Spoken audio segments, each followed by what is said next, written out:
one of the mightiest foes in Final Fantasy XVI and a tough obstacle for Clive to overcome, Barnabas Tharmr was the king of Waloed in the events of Final Fantasy XVI, in a war between the two continents, Ash and Storm. While Storm was caught in a power struggle between different nations with ensuing wars and every nation seeking control of those mother crystals, Ash was far less divisive. In fact, it was because of the actions of Barnabas himself that allowed Ash to be far more united, but in a darker stance than the situation in Storm.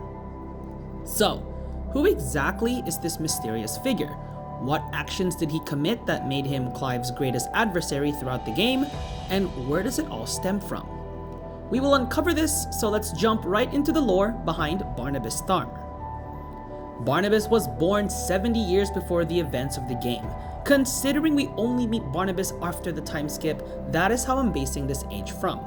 I am not counting his appearance at the start of the game, but regardless, he looks exactly the same, so the later point about that will stand. He was born in the southern continent outside of Valisthea, so we know very little about his childhood, as we do not know much about the lands outside of the Twins. He was born into an ancient religion of the realms called the Circle of Malleus, a following that worshipped Ultima and believed in his paradise, a world where all humans are removed from their free will and become Akashic. This would be the religion's idea of transcendence. During his upbringing, Barnabas and his mother moved to Valisthea, where they were welcomed by a group of followers of the Circle of Malleus, but this was a time in Valisthea where there were other religions influencing the lands. Because of this, Barnabas' mother died because of a disagreement with a follower from another religion, as she was killed.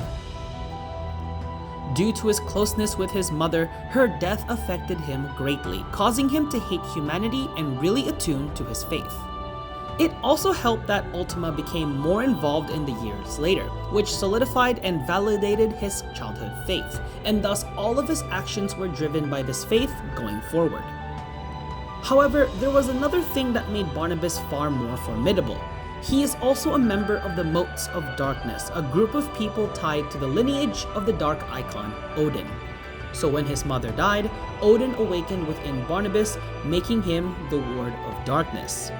Barnabas is also the only person that we know that has the ability to summon Odin, unlike the other icons who we have an idea of their lineage, so as far as we know, Barnabas is the only person who can summon Odin, but I think this would be an interesting video to cover, or at least something on to add to the lore of Valisthea to know the family and the lineage of Barnabas himself. With his newfound abilities, Barnabas summoned the power of Odin and single-handedly established the kingdom of Waloed, toppling the other kingdoms in Ash and taking down the beast tribes. Not long after he established the kingdom of Waloed, he found Sidolphus Tilamen, the icon Ramuh, and brought him in as his Lord Commander, with Benedicta Harmon joining his service sometime later after being rescued by Sid. Sid would eventually defect from Waloed after discovering the true nature of Barnabas, after which Barnabas made Sleipnir, his Igai, his new Lord Commander. We also see Sleipnir during the events of Final Fantasy XVI as a young man who moves in fights similar to Barnabas, and he is also the horse that Odin mounts in battle, making him just as formidable as his master. Forgive my pronunciation if I butchered that name, which I probably did. What makes Barnabas different from most other commanders is that as Odin, he is revered as a legendary warrior, and thus longs for the challenge. And thus he often jumps into the field of battle and relishes the challenge.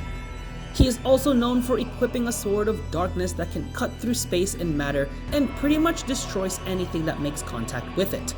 His blade is even strong enough to part the seas, very similar to that of Sin from Final Fantasy X.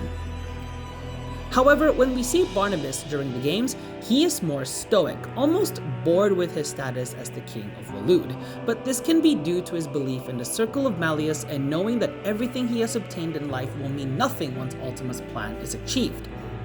Even after Ultima enacted Primogenesis and turned everyone in the continent of Ash into Akashic, Barnabas reacted absolutely indifferent towards this, because he knows what Ultima's plan is, and Ultima is also the god that he reveres because of his religious faith in the Circle of Malleus. Thus, to Barnabas, it's just another day at the office. In fact, another interesting thing is that he doesn't look like someone who should be 70 years old. He looks much younger. This is due to his status as an Akashic. It appears to have the distinction of making their more special members maintain their youth.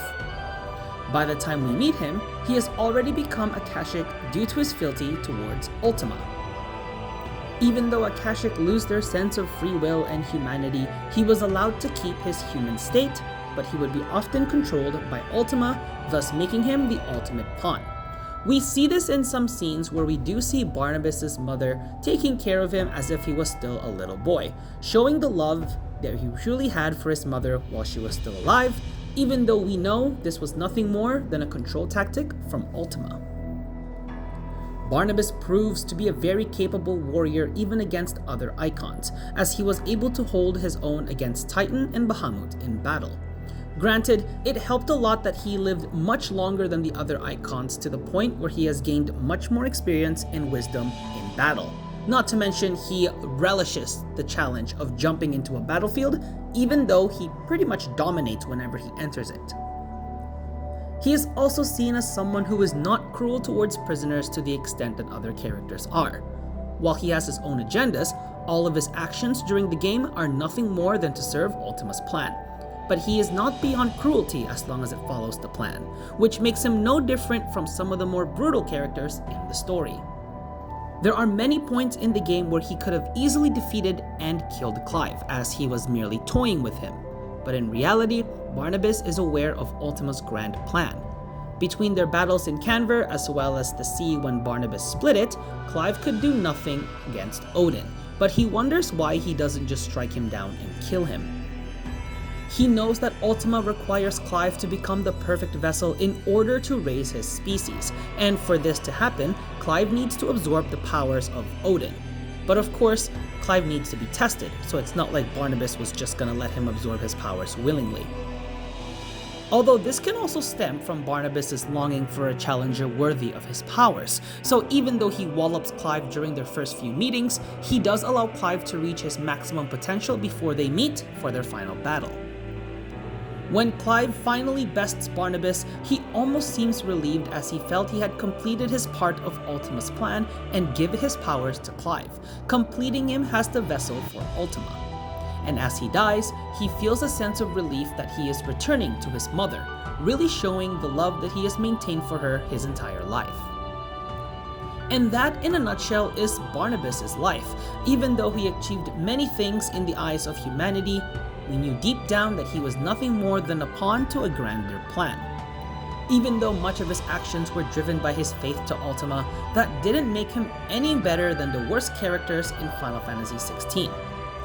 It was simply the fact that not only was he such a devoted follower of Ultima, but he was also powerful in his own right that in any other story, he could have easily been the main antagonist and the most powerful being in the world, but the fact that he was eventually nothing more than a pawn showed how deep the lore of Final Fantasy XVI, as well as the true capabilities and powers of Ultima, really are.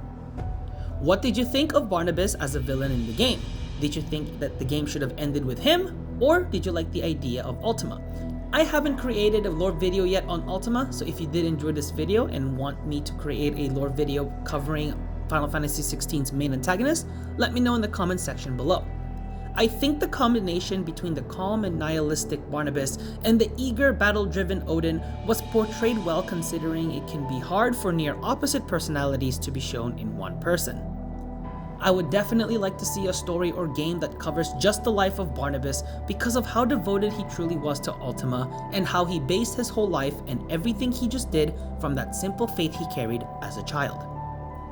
If you enjoyed this video, please leave a like and consider subscribing to the channel. Let me know what other topics you'd like me to cover, and other than that, this is Enzo signing out, and I will see you all soon.